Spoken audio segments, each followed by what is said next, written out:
헌법재판소가 윤석열 대통령 탄핵 심판 선고를 위한 숙고를 이어가고 있습니다.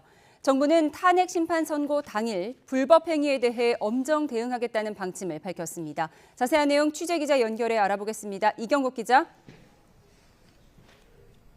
네, 헌법재판소에 나와 있습니다. 네, 윤 대통령 탄핵 심판 선고 기일 관련 공지는 오늘도 나오지 않은 거죠?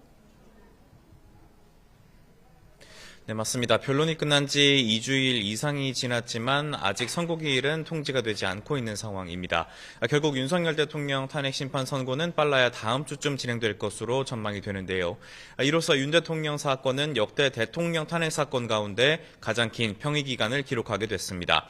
오는 17일, 그러니까 다음 주 월요일에 선고가 진행이 된다고 해도 탄핵안 가결 뒤 93일 만에 선고가 나오는 건데, 노무현, 박근혜 전 대통령은 각각 63일, 그리고 91일 만에 선고가 이뤄진 바 있습니다.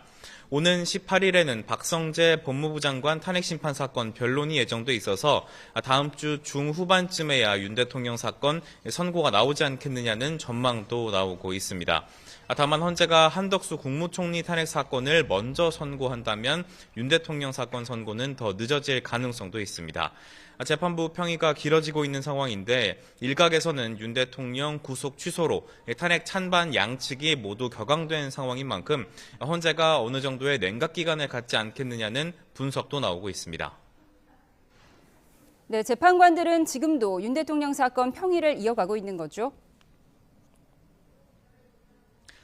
네, 최재 감사원장과 검사 3명에 대한 선고가 내려졌던 어제도 재판관들은 오후에 윤 대통령 탄핵 사건 평의를 이어갔습니다. 결정이 나올 때까지 매일 오후에 평의를 연다는 계획인 만큼 말씀하신 것처럼 오늘도 평의가 이어지고 있을 것으로 추측이 됩니다. 재판관들은 쟁점별로 의견을 나누고 있는데 다만 아직 찬반 입장을 재판관들이 서로 공유하거나 아니면 결정문을 쓸 정도로 논의가 진행되지는 않은 것으로 알려지고 있습니다. 선고 과정을 생중계할지도 아직은 확정되지 않은 상황인데 선고기일 통지와 함께 결정이 될 것으로 보입니다. 네, 이런 가운데 정부는 오늘 윤 대통령 탄핵 심판 선고에 대비해서 회의를 진행했다고요. 네, 그렇습니다. 일단 헌재 부근에선 오늘도 탄핵 찬반 단체의 집회가 이어지고 있습니다. 경찰은 헌재 출입 통제를 강화하는 모습이고요. 또 차단막과 바리케이드를 설치하는 등 삼엄한 경계가 유지되고 있는 상황입니다. 정부는 오늘 탄핵 심판 선고일에 대비한 치안관계 장관 회의를 진행했는데요.